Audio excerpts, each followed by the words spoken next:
Globalization's Double Edge by Robert J. Samuelson.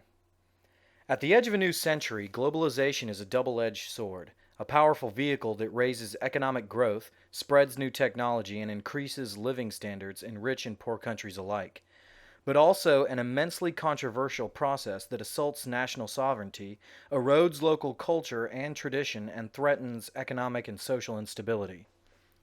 A daunting question of the 21st century is whether nations will control this great upheaval or whether it will come to control them. In some respects, globalization is merely a trendy word for an old process. What we call the market is simply the joining of buyers and sellers, producers and consumers, and savers and investors. Economic history consists largely of the story of the market's expansion, from farm to town, from region to nation, and from nation to nation. In the 20th century, the Depression and two world wars retarded the market's growth. But after World War II ended, it re-accelerated, driven by political pressures and better technology. The Cold War from the late 1940s throughout the 1980s caused the United States to champion trade liberalization and economic growth as a way of combating communism.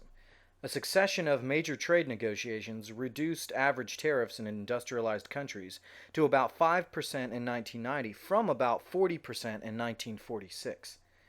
After two world wars, Europeans saw economic unification as an antidote to deadly nationalism. Technology complemented politics.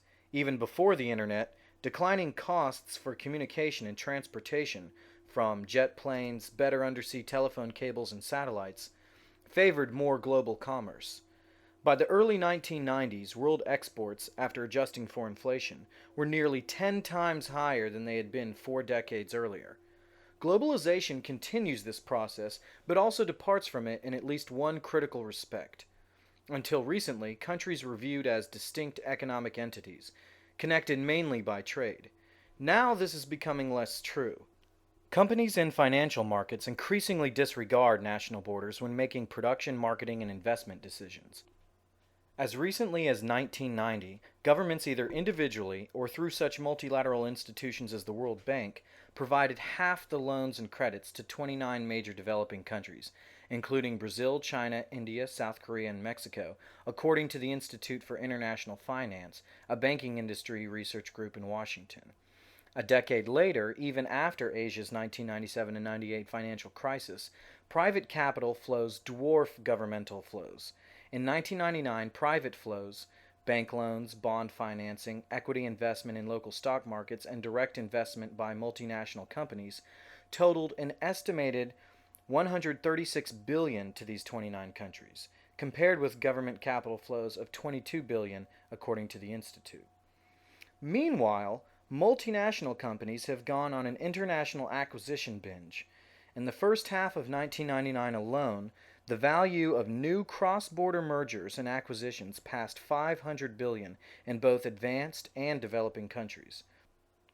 The total roughly matched the amount for all 1998, 544 billion, and was almost 7 times larger than the 1991 levels, 85 billion, according to the World Investment Report by the United Nations. The recent takeover struggle between British and German wireless giants Vodafone AirTouch plc and Mannesmann AG is exceptional only for its size and bitterness. Behind the merger boom lies the growing corporate conviction that many markets have become truly global. By trying to maximize their presence in as many nations as possible, companies seek to achieve economies of scale, that is, to lower costs through higher sales and production volumes, and to stay abreast of technological changes that can now occur almost anywhere.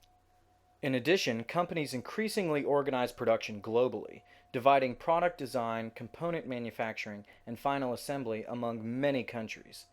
But it is not just multinational companies seeking bigger sales and profits that drive globalization. Governments do too.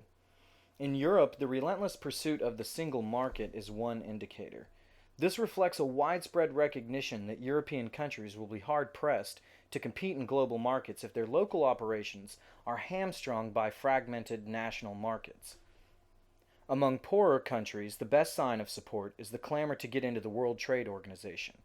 Since 1995, 7 countries, Bulgaria, Ecuador, Estonia, Kyrgyzstan, Latvia, Mongolia, and Panama have joined, and 32, the largest being China, are seeking membership. There is a belief that global trade and investment can aid economic development by providing new products, technologies, and management skills. It is no myth. Countries succeed or fail mainly based on their own workers, investment, and government policies. But engaging in the wider world economy can help. Consider Asia. Despite its financial crisis, rapid trade expansion and economic growth sharply cut the number of the desperately poor. From 1987 to 1998, those in the region, including China, with incomes of $1 or less a day, dropped to 15% from 27% of the population, the World Bank estimates. Meanwhile, Latin America and Sub-Saharan Africa, whose embrace of the world economy has been late or limited, fared much less well. In Africa, for example, the World Bank reckons that 46% of the population lived on less than $1 a day in 1998, exactly what the percentage was in 1987. Well, if globalization is so good, why is it also so risky? The answer is that two problems could neutralize its potential benefits. The first is economic instability. The global economy may be prone to harsher boom-bust cycles than national economies individually. The theory that international trade and investment raise living standards works only if investment funds are well used and if trade flows do not become too lopsided. The Asian financial crisis raised questions on both counts. In the early 1990s, most of Asia thrived because it received vast flows of foreign capital as bank loans, direct investment in factories, or stock market investment in local companies. The ensuing spending boom in turn aided Europe, Japan, and the United States by increasing imports from them. Then the boom abruptly halted in mid-1997 when it became apparent that as a result of crony capitalism, inept government investment policies, and excess optimism, much of the investment had been wasted on unneeded factories, office buildings, and apartments. What prevented the Asian crisis from becoming a full-scale global economic downturn has been the astonishing U.S. economy. Its relentless growth helped the rest of the world by purchasing more and more of their exports. Since 1996, the U.S. current account deficit and its balance of payments, the broadest measure of the country's international trade, has more than doubled, from $129 billion to an estimated total of $330 billion in 1999. The world economy, as Treasury Secretary Lawrence Summers has repeatedly said, has been flying on one engine. The trouble is, as Mr. Summers has also warned, this cannot go on forever. The great danger is that the world has become too dependent on American prosperity and that a slowdown or recession reflecting a decline in the stock market, a loss of consumer confidence, or higher interest rates might snowball into an international slump. By economic forecasts, Europe and Japan are going to do better. In 2000, the European Union's gross domestic product will grow 2.8%, up from 2.1% in 1999, according to projections by the Organization for Economic Cooperation and Development in Paris. Japan is projected to grow 1.4%, the same as the OECD is predicting for 1999, but a big improvement from the 2.8% drop in 1998. If the forecasts materialize and the OECD's growth estimates for Japan exceed most private forecasts, they will restore some balance to the world economy and relieve fears of a global recession. Asia and Latin America can continue to recover without relying solely on exports to the United States. But until that happens, no one can be certain that Asia's financial crisis has truly ended.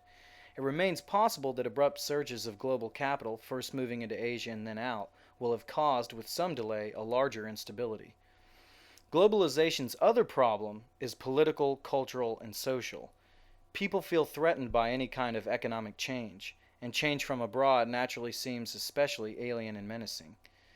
The street protesters at the Seattle meeting of the World Trade Organization in early December may have lacked a common agenda or even a coherent case against trade, but they accurately reflected the anxiety and anger that globalization often inspires. So do European fears of genetically modified food or nationalistic opposition to cross-border mergers. What is local and familiar is suddenly being replaced or assaulted by something that is foreign and unfamiliar. And even if trade helps most people, it usually will create some losers. In the United States, workers in some high-cost industries, steel and autos most conspicuously, suffered from intensified import competition. Just because globalization is largely spontaneous, propelled by better communications and transportation, does not mean that it is inevitable or completely irreversible. Governments can, in subtle and not so subtle ways, shield local industries and workers against imports or discriminate against foreign investors. If only a few countries do, their actions will not matter much. Global capital and trade will go where they are most welcome and productive. Indeed, it is precisely this logic that has persuaded so many countries to accept globalization. If they don't, someone else will. Judged by their behavior, most governments believe they have more to gain than to lose. But this does not mean that a powerful popular backlash with unpredictable consequences is not possible. In a global recession, too many sellers will be chasing too few buyers. A plausible presumption is that practical politicians will try to protect their constituents from global gluts. If too many countries did, globalization could implode. It's a scary prospect.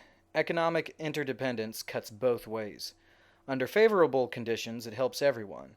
Under unfavorable conditions, it hurts everyone. Globalization's promise may exceed its peril, but the peril is still real. Both await the new century. One of the great dramas will be to see which prevails.